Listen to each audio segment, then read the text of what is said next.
What's going on, guys? My name is Tommy. Welcome back to the channel. Today, your Pathfinder playtest coverage rolls forward. At the request of Mr. James Gallagher, we're going more in depth with occult magic. This one's for all you aberrant sorcerers and all you bards out there. If you guys are liking what you're seeing, remember to hit that like and subscribe button today.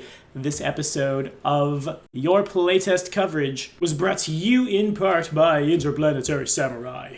Thanks for all your support, Justin. Let's get bardic, or sorcerer-ic. 2 classes. It's a fun meta. Okay, so right down to business with this. The bard is an occult caster, as is the aberrant-blooded sorcerer. Occult casters have a list that kind of feels like a marriage of the psychic list and the wizard list from Pathfinder 1st edition.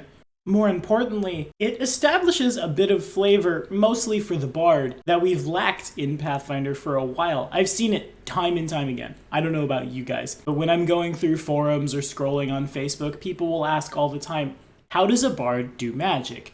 Oftentimes, this is mostly left up to interpretation. It's a little vague. They are good at music and therefore magic. And establishing a magical tradition that's also kind of vague really fits them. Perhaps your bard is descended from Elilindazada, the snake with the harp. Perhaps your aberrant sorcerer, who also happens to be really good at music for no reason, plays all of his songs in the key of F-sharp non-Euclidean. Or maybe you're just so creative that the things you think about, the things you write down in a book, literally come to life before your eyes. Mechanically speaking, this comes out a little bit better for the bard. Bards casting spells from the occult tradition while holding a musical instrument can play that instrument to replace verbal, can play that instrument to replace somatic, can play that instrument to replace material, all 3 becoming material actions with the auditory trait. Aberrant sorcerers don't get this. Of course, a sorcerer casts in their own way, replacing their material actions with somatic castings, so no spell components here. Nevertheless, for the first time, that means your bard has a mechanical reason to carry a violin into combat, has a mechanical reason to have a drum strapped to their chest, using clubs as weapons that they might sometimes beat on that drum with to, make people explode. It's good flavor, and it establishes a precedent for how the bard works further down the line. Now, let's hit this spell list, shall we? One of the first things I noticed as I was making this video was that the occult spell list has a lot in common with the other spell lists. We're talking magic missile, we're talking teleport, we're talking haste, while also having spells that alter reality and our perception of it, much like the psychics of Pathfinder 1st edition. So the spells we're going to touch on today are only spells that appear on the occult list. Now, do you take the other spells? Of course. You definitely take Magic Missile, and you heighten it as high as you can. If you don't want to take Allegro, take Haste. If there's no wizard in the party, Teleport will get you there. You just get to, trill on a flute first, and suddenly you're back home. But I can't help but wish, as I look at the spell list, that some of the spells were of a different name, with mostly the same effect, with something a little more thematic for an occult caster.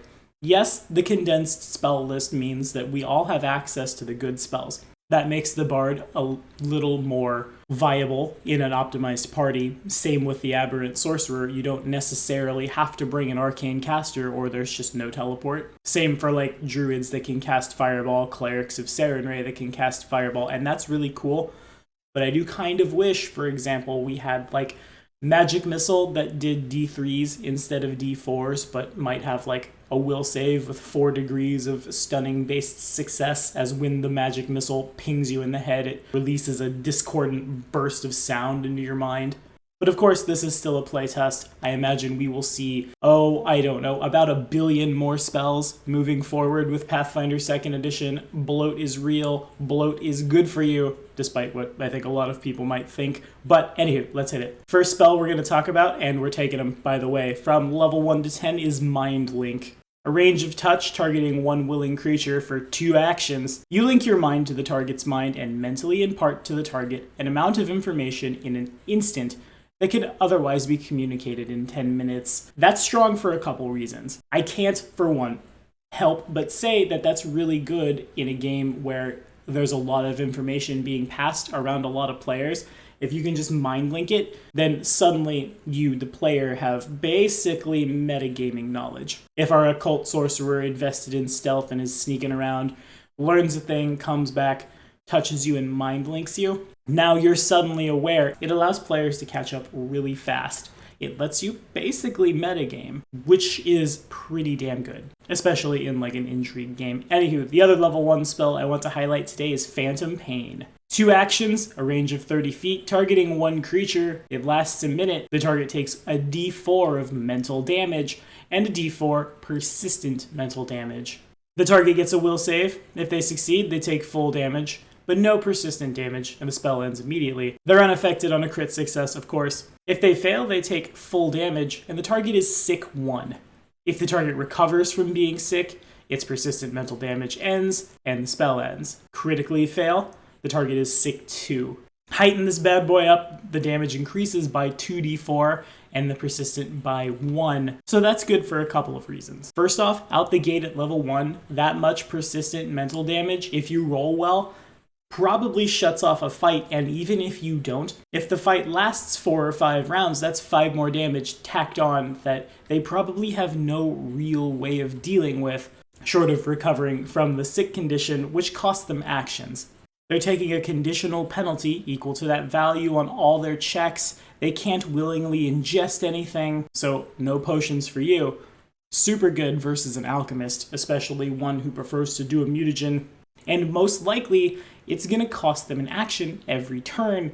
And if they're bad at fortitude saves, it's going to cost them probably more than 1.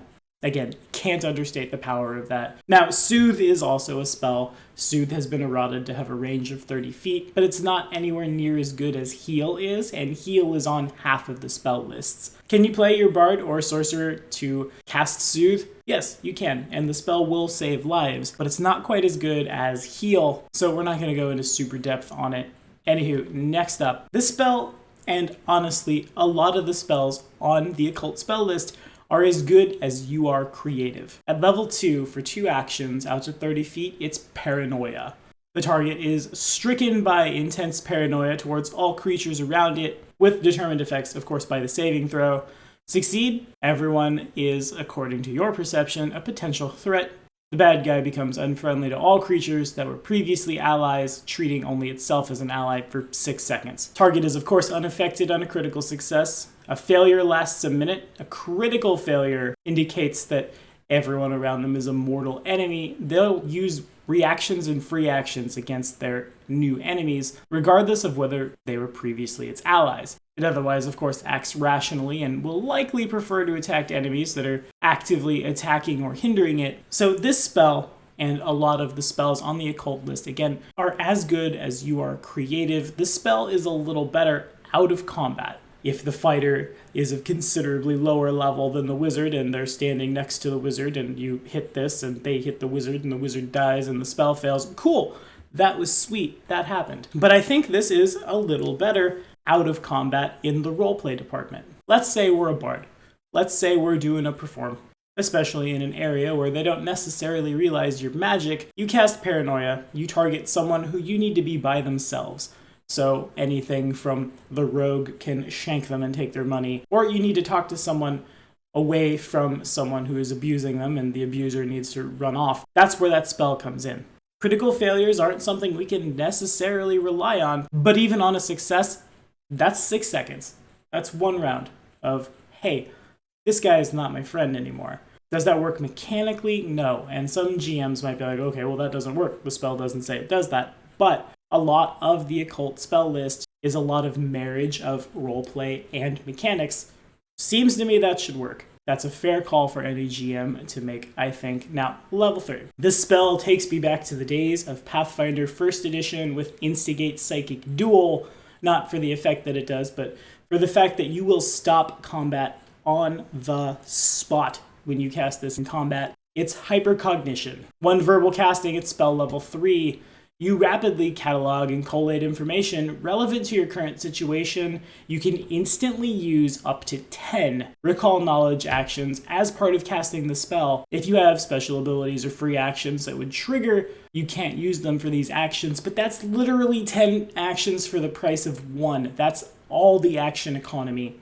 Need to know what things are weak against, need to know what things will resist, boom, hypercognition. Yes, in combat, that's going to slow things down hard, but that's also the meme, right? We've all seen it. There it is. And it's on a spell. That's really, really powerful. Not necessarily out of combat, because if you need to stop and make knowledge checks, you probably can, but the power of that in combat at all levels cannot be overstated. Seriously. One thing I've learned from GMing the Heroes of Undarin is that most demons have some kind of elemental vulnerability. You can figure that out now with hypercognition in combat, and, anything in between, it's super good. At spell level 4, and this spell is uncommon, so we'll have to work to get it, or our aberrant sorcerer is going to have to talk to Cthulhu to figure out how it works. It's Modify Memory.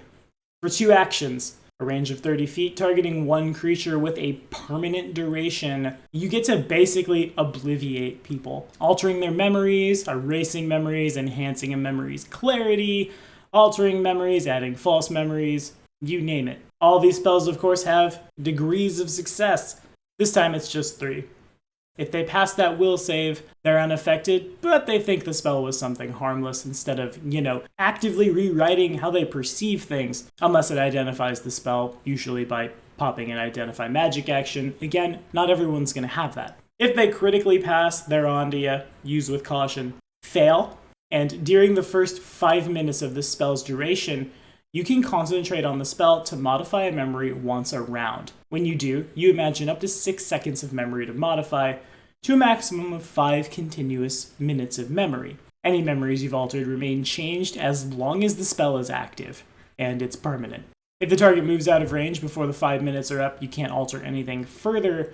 Kick this thing up to 6, and you can cast the spell on a willing target in order to suppress memories of a particular topic, detailed in 50 words or fewer. The spell patches up these emissions with indistinct haze. Instead of having a duration, the spell lasts indefinitely, even in the absence of magic, and can be removed only by spells that alter reality. So, out of combat. And a lot of the spells on the occult list truly favor the less than good characters. Someone needs to forget you were there, boom, they forgot you were there. In combat, though, this locks you out, and you probably didn't need necessarily a full 5 minutes, but imagine, if you will, a scenario like this.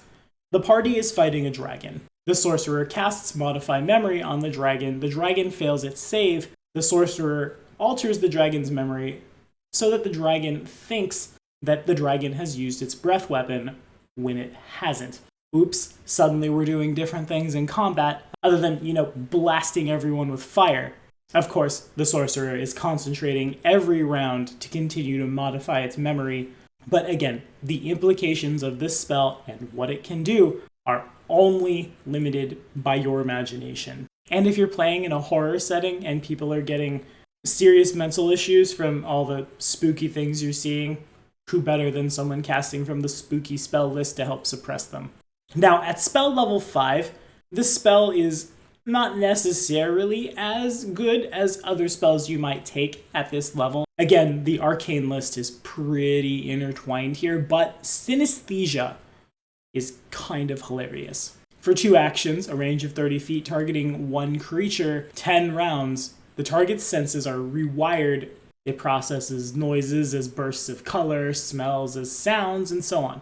Depending on the target's will save, the spell has 3 effects due to the distraction. The target must succeed at a DC 5 flat check each time it uses a concentrate action or reaction, or that action or reaction fails. The reprocessing of the target's visual senses make creatures and objects concealed from it, and the creature gets sluggish 3 and hampered 10 feet. The target's unaffected for a round on a success. Crit success, you're unaffected. Failure, it's a minute. Crit fail, you're also stunned for a round as you try to process this stuff. Everything is a DC 5 flat check if you want to attack. Everything is a DC 5 flat check if you're concentrating. More importantly, Sluggish 3 puts a -3 penalty on AC, attack rolls, dexterity-based checks, and reflex saves. Also, you're moving 10 feet slower. And if they crit fail, they're stunned for a round. A party of marshals loves this. They can get up in somebody's face. That somebody has a DC 5 flat check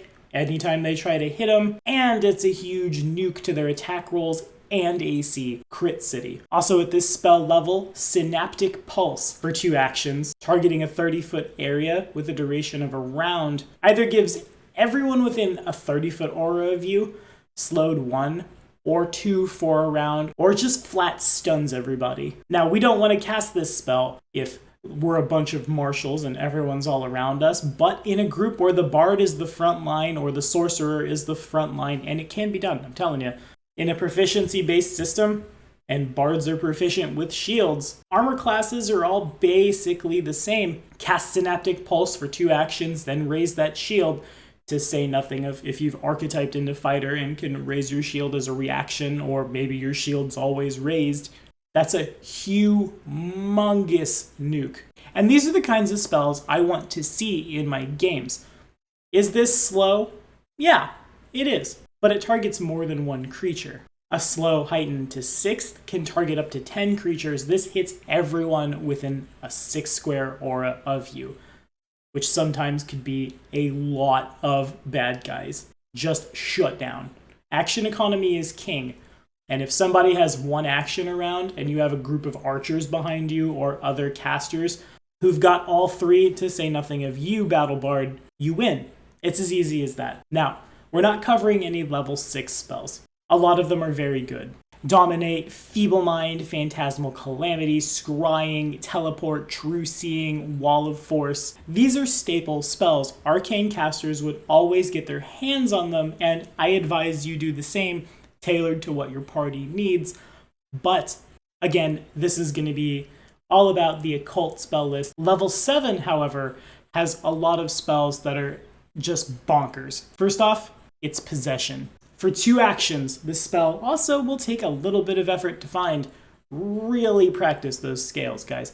Out to 30 feet, targeting a living creature, concentration up to a minute, sends your mind and soul into the target's body, attempting to take control, and the target must attempt a will save. You can choose to take effects of a lower degree of success if you prefer. While you're possessing a target, your true body is unconscious and can't wake up normally. Don't let the rogues find it, they'll steal all your stuff. Anywho, if they succeed at the will save, you possess the target but can't control it. You ride along, basically. They're unaffected on a crit success. On a failure, the target is possessed, and you take partial control of it. Both you and the target can spend actions using the target's body, critically fail, and you take total control. Only you can spend actions using the target's body, and the target can only watch as you manipulate it like a puppet. Seriously, look at Lem's art. Does that not look like 666 on his sword? I know it's supposed to be a staff, but all of these spells are just so beautifully evil.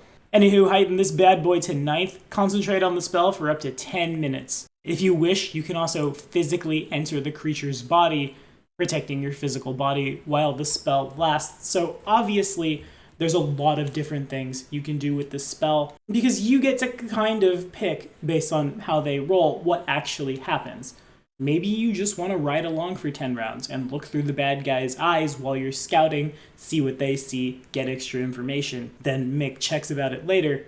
Maybe you want to possess a dude, and on your initiative count, the fighter drops his sword, drops his shield, and moves in such a way to provoke the attack of opportunity reactions from everyone while also getting away from his gear, though of course on his turn he's probably going to run back and grab him again. That's a basic lockout. That opponent can't do what it wants to do in combat. That's almost as good as old school hold person, though of course you can't coup de grace them. You could, however, though, make them attack their friends, make them attack themselves, fire fireball spells just up into the air, burning spell slots. Also, if you target a friend with this, I don't know if there's necessarily any language for it in the playtest like there was in Pathfinder 1st Edition, but in 1st Edition you could choose to fail saves. If the fighter chooses to fail a save against the sorcerer, who's basically out of spells but this and doesn't have as much to do in combat, you're using the fighter's body. On your initiative count, suddenly the fighter has 6 actions before haste. Yeah, that's good. That's very, very good. I don't think I need to explain to anyone how the number 6 is greater than the number 3. Disgusting. Next up is one of the bard's few spells that it doesn't share with someone else that will cause damage, Visions of Danger. It's 3 actions out to 500 feet in a 30-foot burst. An illusion of horrific, otherworldly creatures appears within the spell's area. The creatures look like tiny swarming monsters with a specific appearance of your choice. Think hellish flies or animated saw blades. Fun! Any creature that's inside the burst when it's created, enters the burst, or ends its turn inside the burst must attempt a will save to avoid taking 8d8 mental damage. With dangerous sorcery, that's 8d8 plus 7. And that's mental damage. At high level play, yeah, some things that didn't have weaknesses before now do, but all devils are still immune to fire. Fireball can't get through. Let's try saw blades instead. Haha. A creature that tries to interact with the monsters, or observes it with a seek action, can try to disbelieve that illusion. They also immediately get to disbelieve on a critical success. Success is half damage. Failure is full. Crit fail is double damage. Heighten this up to do more damage. That's super amazing because, again, it can cheat some resistances. Also, the party can walk into that and fight just fine because, it's a group game. Maybe communicate to the squad, show them during downtime that you can cast this, that it's not real. Now, as we look at the disbelieving illusions section of the rulebook, it looks like you don't get that +4 to disbelieve the illusion anymore if you know it's an illusion as you look at it. So the possibility happens that maybe the fighter's going to get cut up a little bit, but the rogue can probably evasion out of this. The monk will have a good will save and realizes that you're just doing shenanigans. Also, I think that's a more than fair house rule. If you know literally that that's an illusion being cast, a la first edition, to get a bonus on the roll. Just my 2 cents on a playtest, though. Anywho, retro cognition at spell level 7 takes you a minute. Its duration is concentration, up to 10 minutes, and it allows you to gain impressions from past events.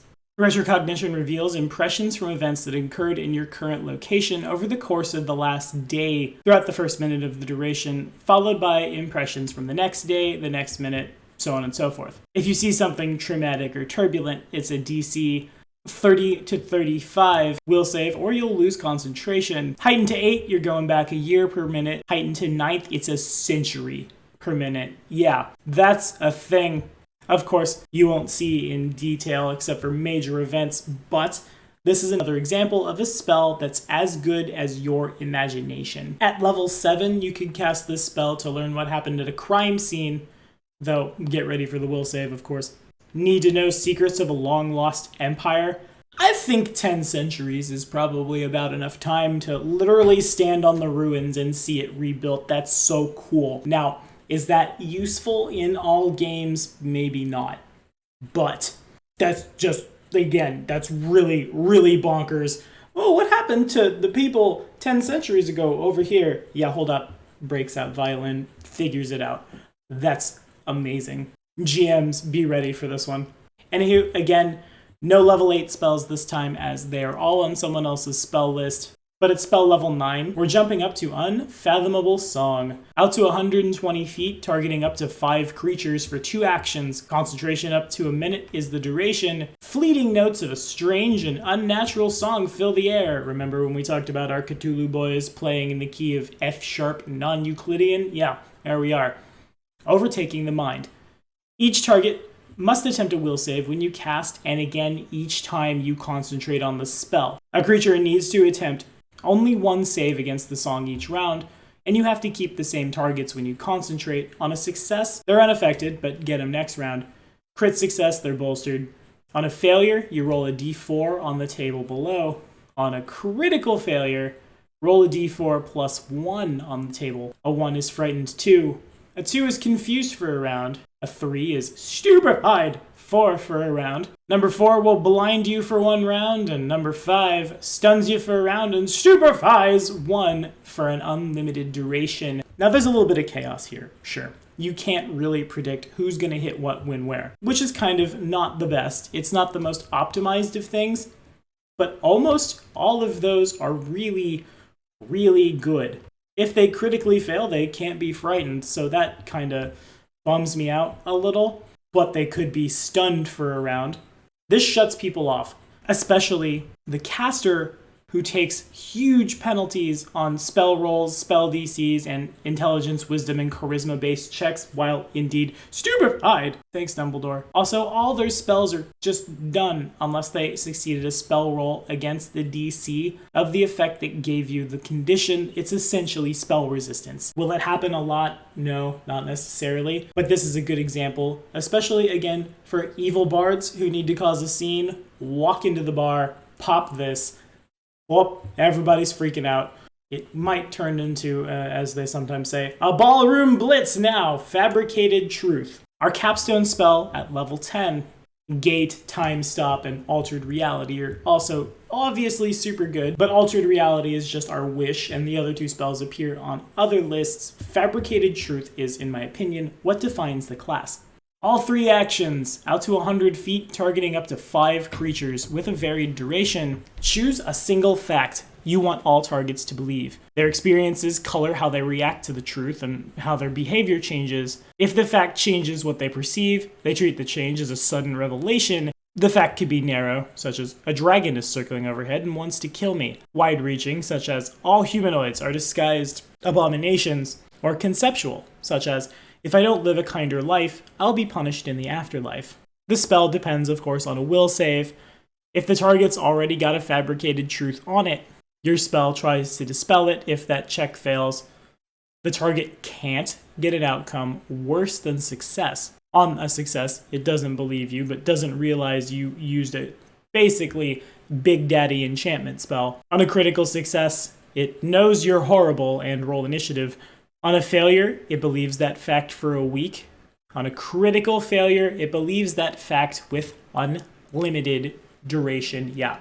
In my opinion, this is the most evil of the evil spells, bar none. This removes consent forever from someone. You literally go into their mind, and if you want someone to believe that they're being chased by some kind of monster every day for the rest of their life, you have that power. I can't also say that this spell can ever be any kind of good either. Yes, one of the examples is if I don't live a kinder life, I'll be punished in the afterlife, but whatever you're targeting that you're trying to redeem won't be making that choice themselves. You will have led them to it with a compulsion. You will have led them to it by violating consent, by forcing them to think what you want them to think. So yeah, no, this spell is, in my opinion, objectively evil, probably. There may be some cases, and in the comments, if you've got anything, let me know. But again, it's literally as powerful as you are creative, and if this isn't a capstone spell, I don't know what is. Nevertheless, that's my take on the occult spell list. Those are the spells I'm picking if I'm playing a bard or aberrant sorcerer, other than, of course, staples. But what do you guys think? I know I've played with a couple of bards. Are there any bard players out there who've played at higher level play and have seen super sweet, powerful spells like this? Have they been working for you? Throw in the comments. Let me know. Let's keep talking about it. And as a disclaimer, Thanksgiving week has my schedule a little on the wonky side, so if there's some huge revelation blog came out on Monday, I'll get to it a little later. Nevertheless, thank you guys so much for watching. Be sure to like and subscribe for more sweet Pathfinder playtest content. Now, see, I'm asking you to do that. I'm not casting Fabricated Truth. You get to choose if you want to help us out and be awesome. Of course you do, right? Because you don't want to miss this Saturday our next episode of Min-Maxing for Fun and Profit, where we take a ranger with an animal companion and optimize that work together. I'll see you then.